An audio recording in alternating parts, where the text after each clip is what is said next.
Assalamualaikum warahmatullahi wabarakatuh. Perkenalkan, nama saya Ayu Seli Fitriani. Saya mahasiswi dari Universitas Teknologi Digital, Prodi S1 Manajemen, kelas E2 dengan NPM 101202226. Di sini saya akan mempresentasikan mata kuliah pendidikan agama Islam mengenai Al-Quran sebagai pedoman hidup. Al-Quran. Al-Quran adalah kalam Allah yang mu'jiz, yang diturunkan kepada Nabi Muhammad SAW melalui perantara malaikat Jibril, yang tertulis dalam mushaf mulai dari surat Al-Fatihah sampai dengan surat An-Nas. Disampaikan oleh Rasulullah secara mutawatir dan membacanya bernilai ibadah. Al-Quran mempunyai sekian banyak fungsi, diantaranya adalah menjadi bukti kebenaran Nabi Muhammad SAW. Walaupun Al-Quran menjadi bukti kebenaran Nabi Muhammad, tetapi fungsi utamanya adalah menjadi petunjuk untuk seluruh umat manusia. Al-Quran memang sebagai hidayah atau petunjuk bagi manusia dalam mengelola hidupnya di dunia secara baik, dan merupakan rahmat untuk alam semesta. Di samping membeda antara yang hak dan yang batil, juga sebagai penjelas terhadap sesuatu akhlak, moralitas, dan etika-etika yang patut dipraktikkan manusia dalam kehidupan sehari-hari. Allah menciptakan alam semesta berserta seluruh isinya untuk memberikan rangsangan kepada manusia agar ia menggunakan akalnya, yaitu berpikir dan merenungkannya. Kata Iqra, bacalah, merupakan perintah Allah yang pertama kali disampaikan kepada Nabi Muhammad SAW, yang selanjutnya harus dilakukan oleh semua umatnya. Perintah tersebut mengandung arti agar umat Islam melakukan pengkajian tadabbarun, penalaran takkilun, pengamatan secara empiris tufsirun, memahami tafakkahun, berpikir tafakkarun, dan perenungan atau kontemplasi tadakkarun terhadap alam semesta ini. Selanjutnya ada fungsi Al-Quran sebagai pedoman hidup. Al-Quran yang diturunkan oleh Allah merupakan petunjuk dan pedoman untuk manusia. Hal itu karena Al-Quran memiliki nilai-nilai pedoman, petunjuk, dan kemuliaan pada zatnya yang semua itu harus dipelihara dan dijaga dengan baik. Hal yang terbaik dari semua pendidikan di dunia ini adalah Al-Quran, dan memperolehnya adalah wajib bagi setiap muslim. Agama Islam memberi arti penting bagi pembelajaran Al-Quran karena itu adalah kode perilaku yang lengkap. Islam sangat mementingkan pengetahuan, pembelajaran, dan pendidikan.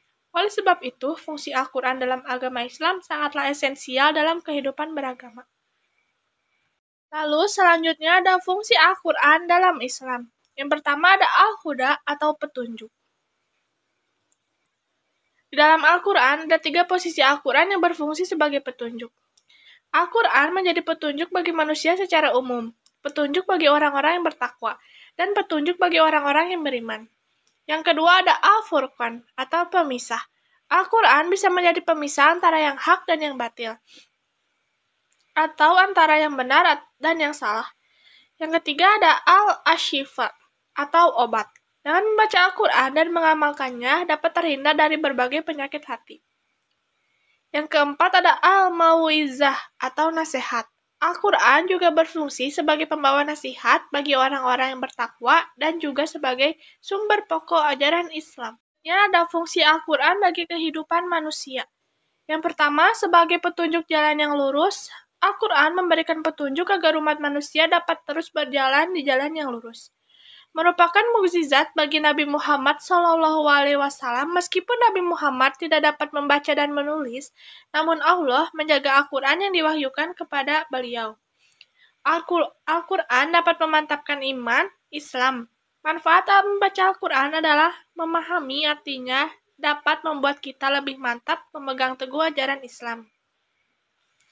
Tuntunan dan hukum untuk menjalani kehidupan umat Islam yang mempelajari Al-Quran dengan baik dan mampu mengamalkannya, maka hidupnya akan tertuntun rapih. Ada kedudukan Al-Quran sebagai pedoman hidup. Al-Quran berfungsi sebagai pedoman bagi umat Islam. Al-Quran juga mengandung dan membawakan nilai-nilai yang memudayakan manusia. Hampir 2/3 ayat-ayat Al-Quran mengandung motivasi kependidikan bagi umat Islam. Al-Quran sebagai minjahul hayah atau pedoman hidup. Konsepsi inilah yang pada akhirnya dapat mengeluarkan umat manusia dari kejahiliahan menuju cahaya Islam. Dari kondisi tidak bermoral menjadi memiliki moral yang sangat mulia. Berikut dijelaskan dalam surat Al-Isra surat ke-17 ayat 82. Bismillahirrahmanirrahim. Wa nunazzilu minal Qur'ani ma huwa shifaa'un wa rahmatul lil mu'minin wa la yaziduna dhalimina illa khasara. Yang artinya, dan kami turunkan dari Al-Quran suatu yang menjadi obat dan rahmat bagi orang-orang yang beriman. Dan Al-Quran itu tidaklah menambah kepada orang-orang yang zalim selain kerugian. Surat Al-Isra, surat 17 ayat 82. Selanjutnya ada kedudukan Al-Quran dalam Islam. Berikut merupakan kedudukan Al-Quran dalam Islam. Al-Quran sebagai sumber berbagai disiplin ilmu keislaman antaranya yaitu ilmu tauhid, teologi, ilmu hukum, ilmu tasawuf, ilmu filsafat Islam, ilmu sejarah Islam, ilmu pendidikan Islam. Al-Quran sebagai wahyu Allah Subhanahu wa Ta'ala, yaitu seluruh ayat Al-Quran adalah wahyu Allah. Tidak ada satu kata pun yang datang dari perkataan atau pikiran Nabi. Kitabul Naba wal Akhbar, berita dan kabar. Artinya, Al-Quran merupakan kabar yang dibawa Nabi yang datang dari Allah dan disebarkan kepada manusia. Al-Quran sebagai sumber hukum, seluruh mazhab sepakat Al-Quran sebagai sumber utama dalam menetapkan hukum. Dalam kata lain, bahwa Al-Quran menempati posisi awal dari tertib sumber hukum dalam berhujah.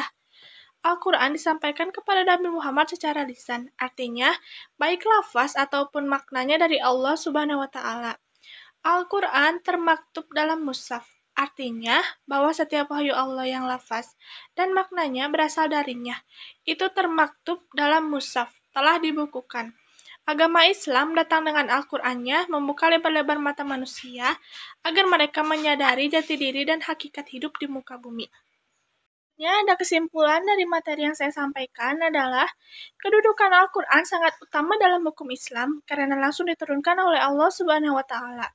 Di dalamnya memuat jawaban segala persoalan baik yang menyangkut hubungan antara manusia dan Allah, hablum minallah, maupun antar sesama manusia atau hablum minannas. Allah Subhanahu wa Ta'ala telah menurunkan Al-Quran melalui malaikat Jibril kepada Nabi Muhammad SAW untuk disampaikan kepada umatnya. Al-Quran merupakan pedoman bagi manusia sebagai petunjuk untuk menemukan makna dari kehidupan yang sebenarnya. Al-Quran mengandung beberapa ayat yang di dalamnya berisi mengenai akidah, ibadah, akhlak, hukum-hukum, peringatan, kisah-kisah, dan dorongan untuk berpikir. Maka dari itulah Al-Quran merupakan pedoman bagi manusia dalam menjalani kehidupan. Sekian presentasi dari saya, mohon maaf apabila banyak kesalahan. Wassalamualaikum warahmatullahi wabarakatuh.